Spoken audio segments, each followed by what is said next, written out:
Yeah, so I think it pretty much brings us to communication and coordination, where you have leadership coordination. So that's the security team maintaining its regular communication with the organizational leadership. So maintaining continuity between leadership and what the security team is doing. Then you have staff integration. So this is where the security team members they work alongside staff and other volunteers. Example of this would actually be like a children's ministry or a children's teacher. They're part of their own ministry. They're doing their own thing, but we have to coordinate with them and let them know our policies and procedures and let them know, hey, I'm the guy on duty today. I'm going to be roving. You're going to see me pop in here, and just make them aware that, hey, we're there. And then you have external partnerships. So this is like local law enforcement agencies, emergency medical services, fire departments, any other security professionals in the community that potentially could be of an asset to us. And then any relevant government agencies. That could be Child Protective Services, that could be Health and Human Services, it could be all types of agencies that we may have to bring into the mix to provide the safety and security of our parishioners. Yeah. Mm-hmm. Yeah, and with this too, it's like measuring your effectiveness. Like, what is it actually doing? Is it just with the squeeze? Like, how does it? It's like, how is your security team actually effective?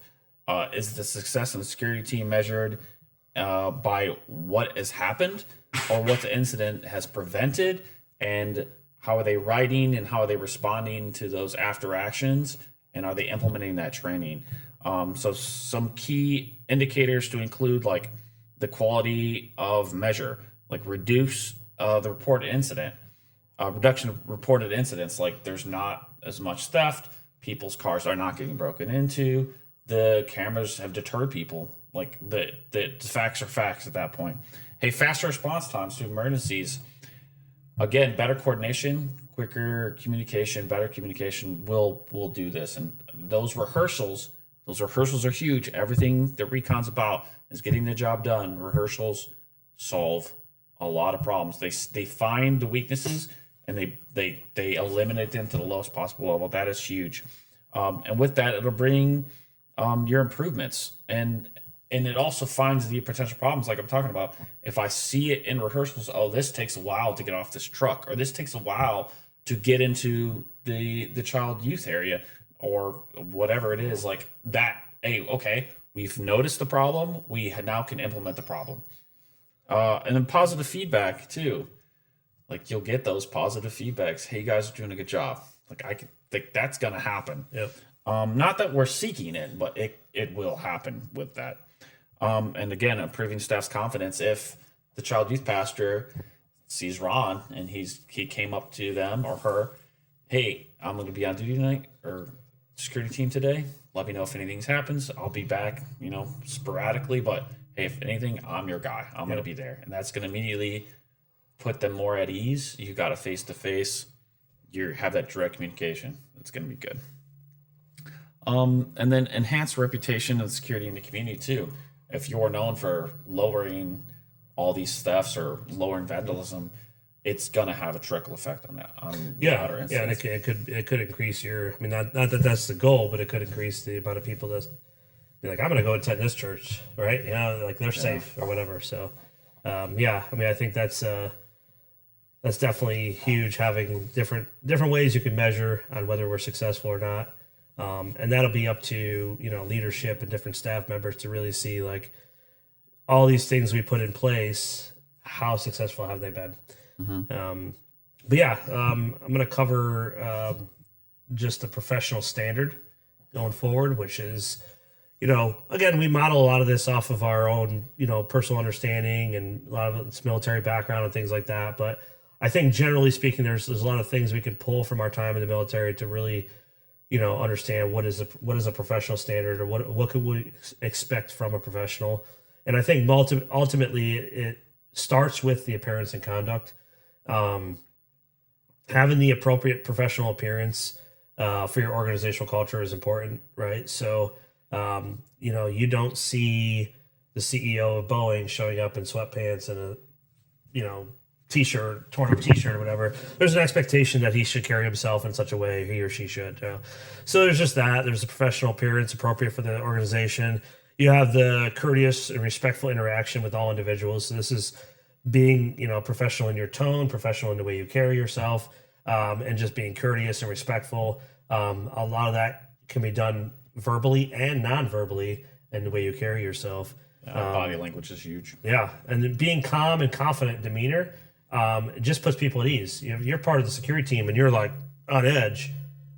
That's gonna alarm some people. You know what I mean? Yeah, people are gonna like, and maybe you're not the right guy for this job. Maybe, and we'll talk about how you're building our selection criteria as the next step that you'll cover. But yeah, and then like clear communication, being able to de-escalate rather than inflame situations. Police officer and law enforcement are highly trained in this. Some are good at it, some aren't. Let's just be honest. Everyone has bad days and things like that, and it's also on us as a security team to recognize that, hey, Ron's a little off today. He's not having his best day, and he's interacting with someone, and I can see him getting agitated. I'm gonna go step in. Yeah, especially as a team leader, like, hey, come here, real quick. Yeah, we're gonna have a little chat, and then you might need to move people around. Right. Yeah, adjust fire a little bit. So there's ethical standards, obviously, when it comes to being professional. Absolute integrity in all dealings, right? So that's important. Having respect for the privacy and confidentiality of people. If you have a sex offender who wants to attend church, maybe a security team should be aware, but should the whole congregation? No. Maybe it. I mean, that's up to you to decide in leadership. But ultimately, in the end, again, we want to be welcoming and we want to be respectful of people's privacy. If someone's going through a divorce, a nasty divorce or something like that, that may be a potential threat for security, but not everyone in the congregation needs to know their personal business, right? Absolutely. Fair treatment, regardless of personal characteristics or status. I don't care whether you're a Republican, Democrat, Libertarian, whatever, right? We should treat everyone equally, treat everyone the same, giving them that fair treatment. And I think that's going to be important. And then commitment to using minimum necessary force in any situation. That ultimately, we've talked about this in many other parts of the course. That's the use of force is the last resort. It should be at all times. So how do we do this? Through continuous improvement.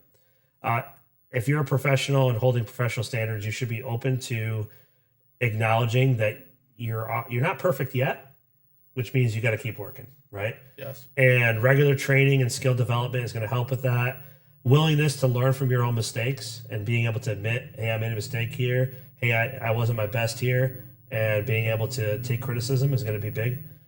And then adapting to changing threats and circumstances, being able to understand that 3 years ago is not today. It's the world has changed, especially if the time of taping of this 3 years ago was still COVID, I think, or whatever, right? So world has definitely changed.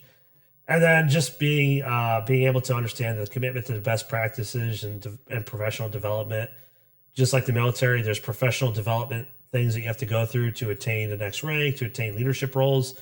The same should be with this. It's no different in the corporate world as well.